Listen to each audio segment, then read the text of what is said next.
Hi and good morning from the UK.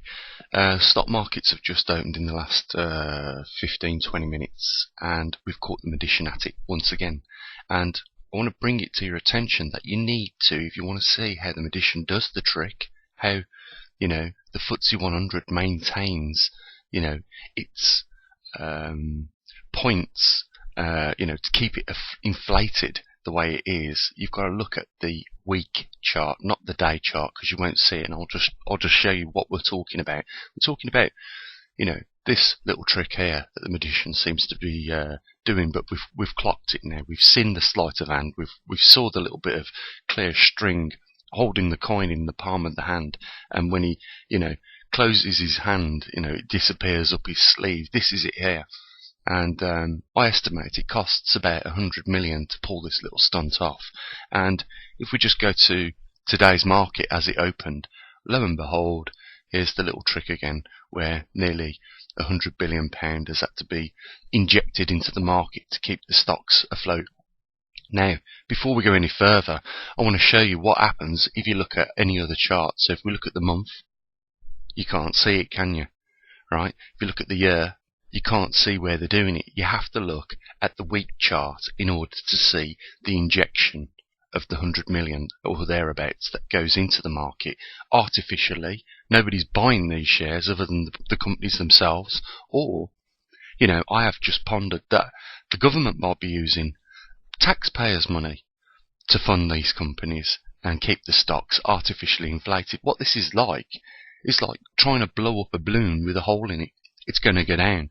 And I'm going to show you a story about some of the comments that's coming out from the IMF, the International Monetary Fund, and Christine Lagarde, telling other sovereign nations, such as China, that you need to do what we're doing in order to shore up the markets, your end.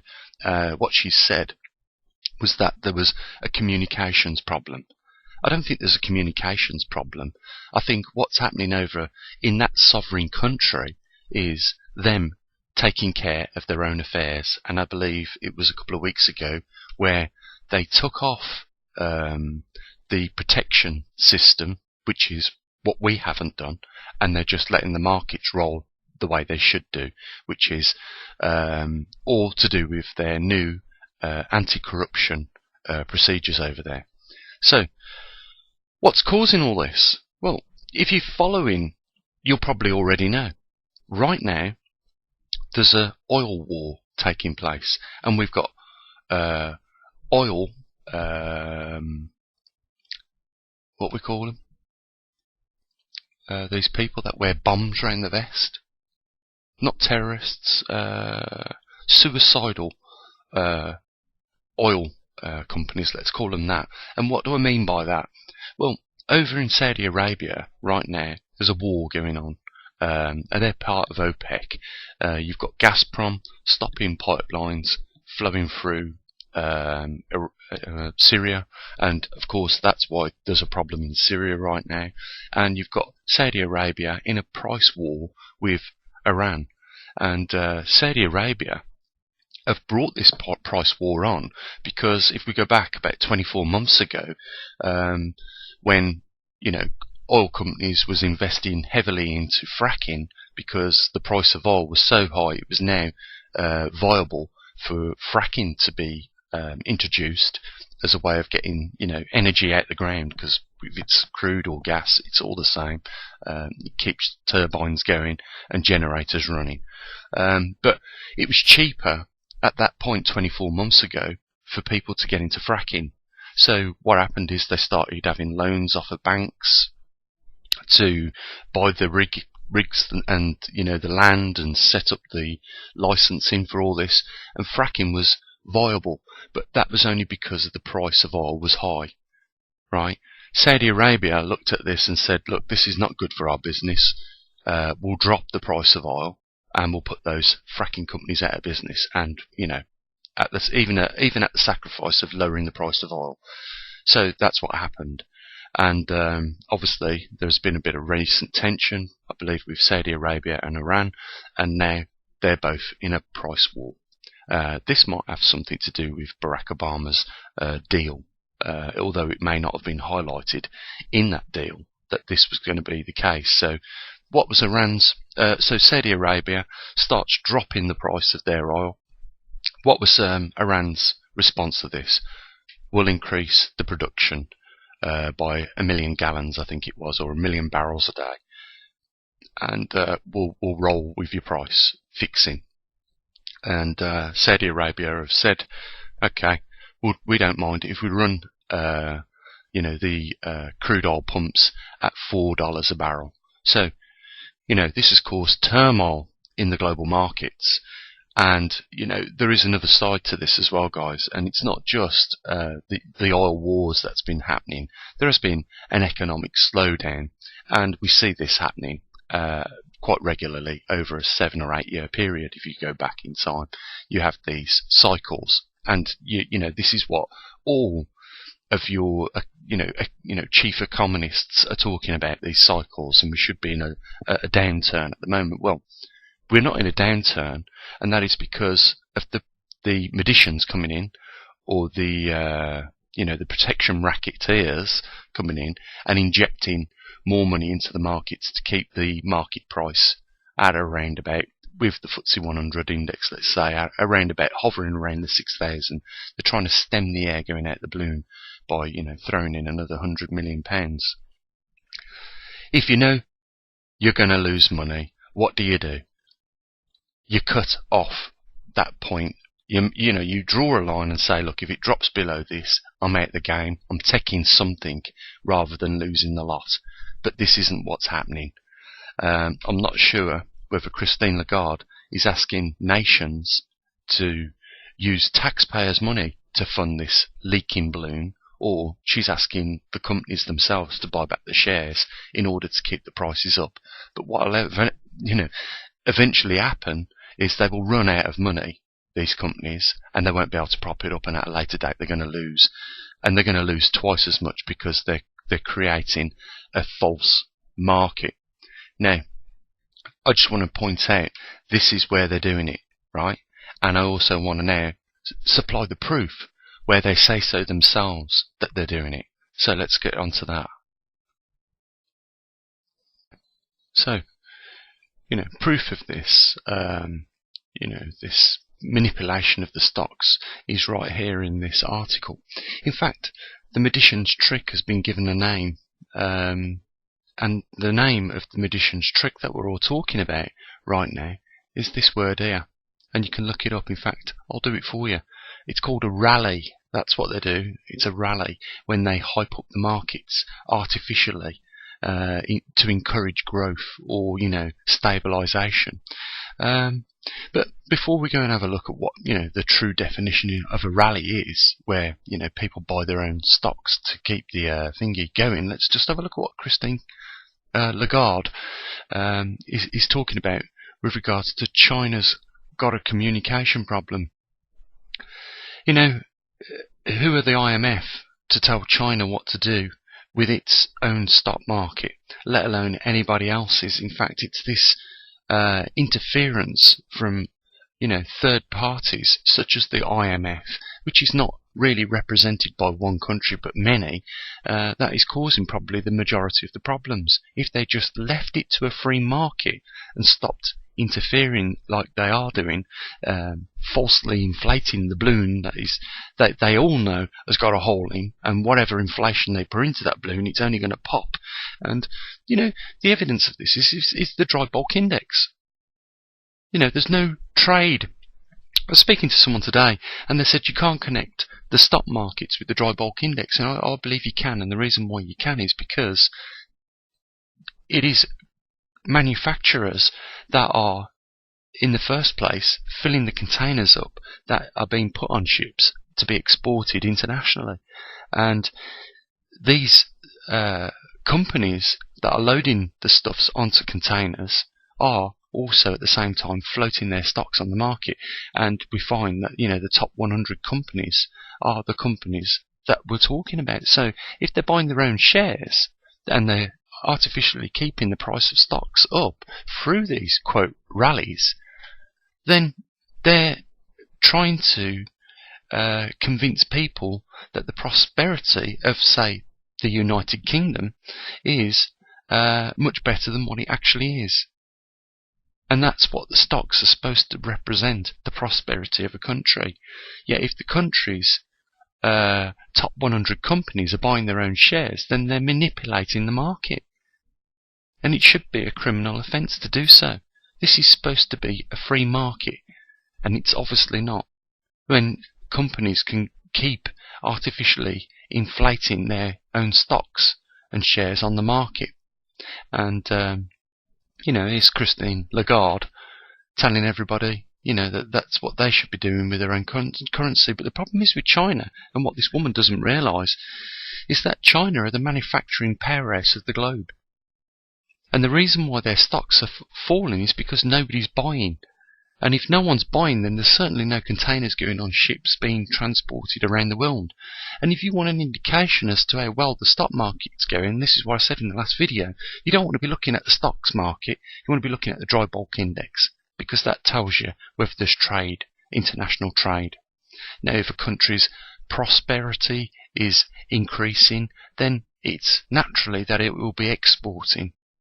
And that isn't the case with the majority of the countries around the world, including the powerhouse of the world, China.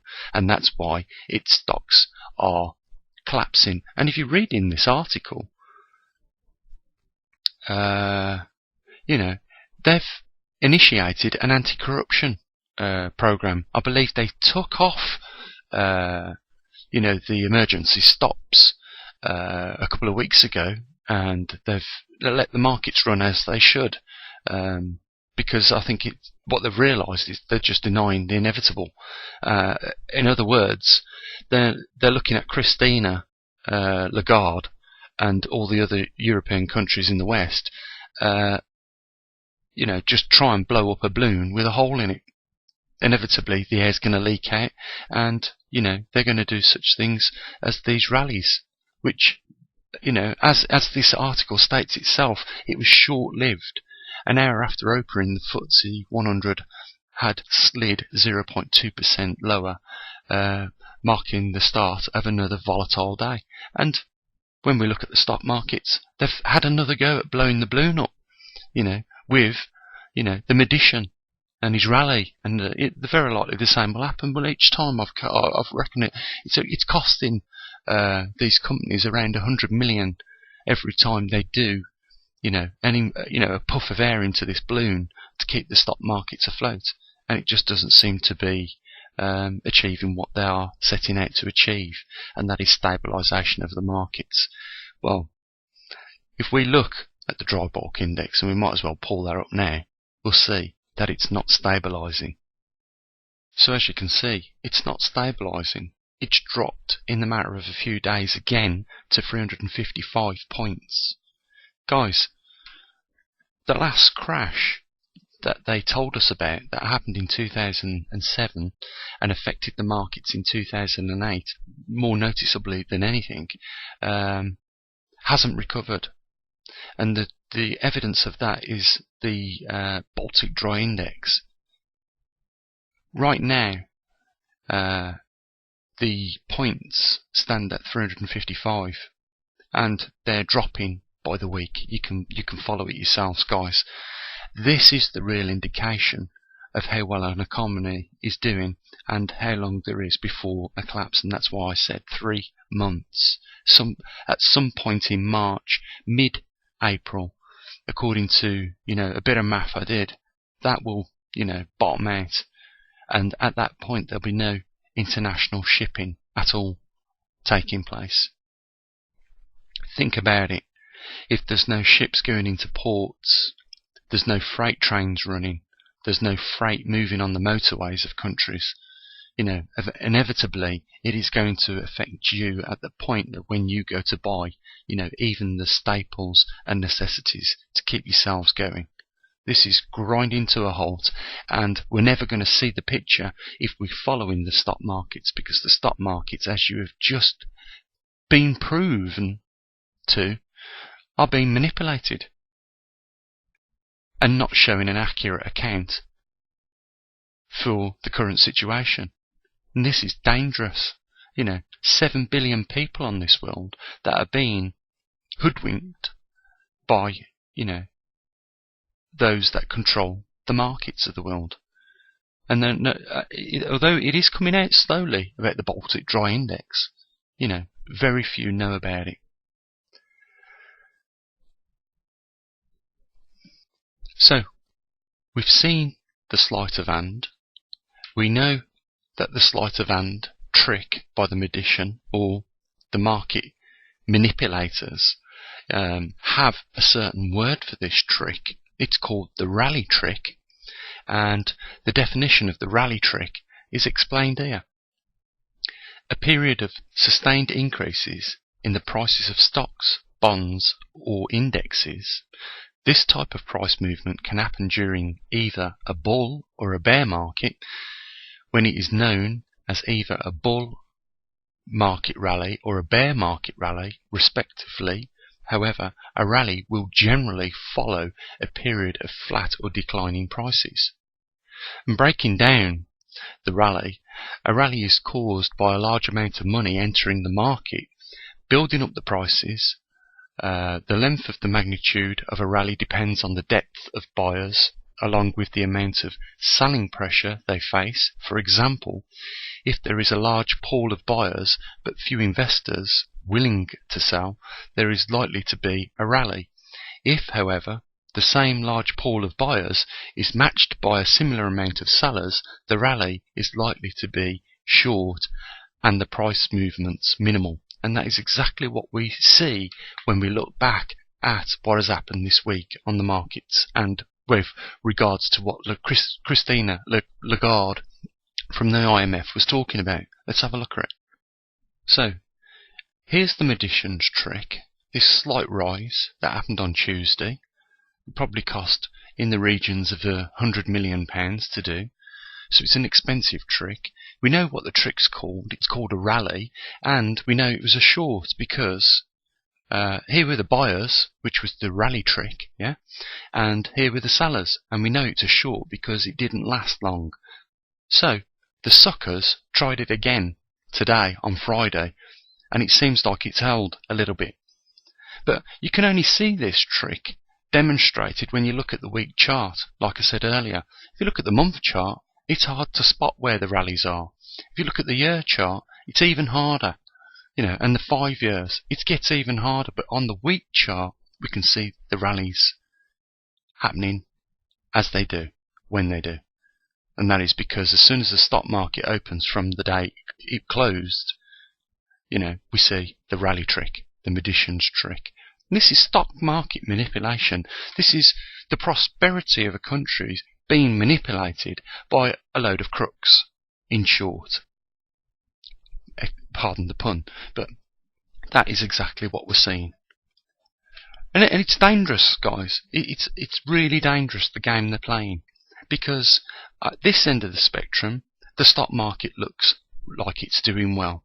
And that there is stability in a country because the stock markets are stable.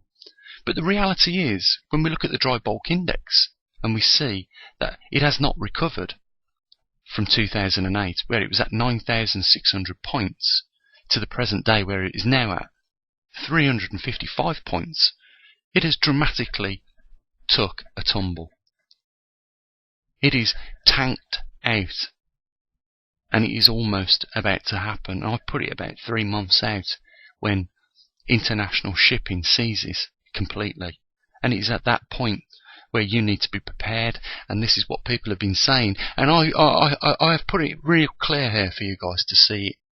And I think I've done a better job than the experts that talk about this regularly, because they haven't put it in the same manner as where I've put it, so that you understand how they're manipulating the markets, how dangerous it is to manipulate the prosperity of a country when you know the truth to be the opposite. What we're seeing here, right, is the stock markets telling a big whopper, when the reality is the dry bulk index tells us the truth.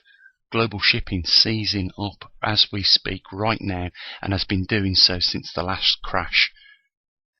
If people are waiting, and this is the big thing here, guys, if people are waiting for a stock market to crash whilst manipulations and rally tricks are happening, it's never going to crash, is it? Only the rug's going to be pulled from under everybody's feet in about 3 months' time when they realise that the dry bulk index has actually crashed. Right? And there's no international shipping, and that means there's no cargo, there's no grains, there's no fuel being shipped around this world. It's 3 months or so away from happening, and the stock markets do not show any indication of that. I'm thinking right now, guys, that our governments are propping up the markets with taxpayers' money. And that's why they keep able to keep doing this, right? Because the money's got to come from somewhere. If the rally trick costs around 100 million a time, then where are the companies getting the money from to do these tricks? Where's it coming from? The reality is, trillions of pounds have been wiped off the prosperity of Western countries, and we're trying to keep face by manipulating the stocks. Is it the taxpayers that are paying for it? I think so. I think that's who's paying for the money trick, or the rally trick as we now know it. And they don't even hide it. It's in plain sight, guys. I'll leave you to think about this. There's a link down there if you want to support some of the work we do on this channel. I'll say what I usually do. Bye for now.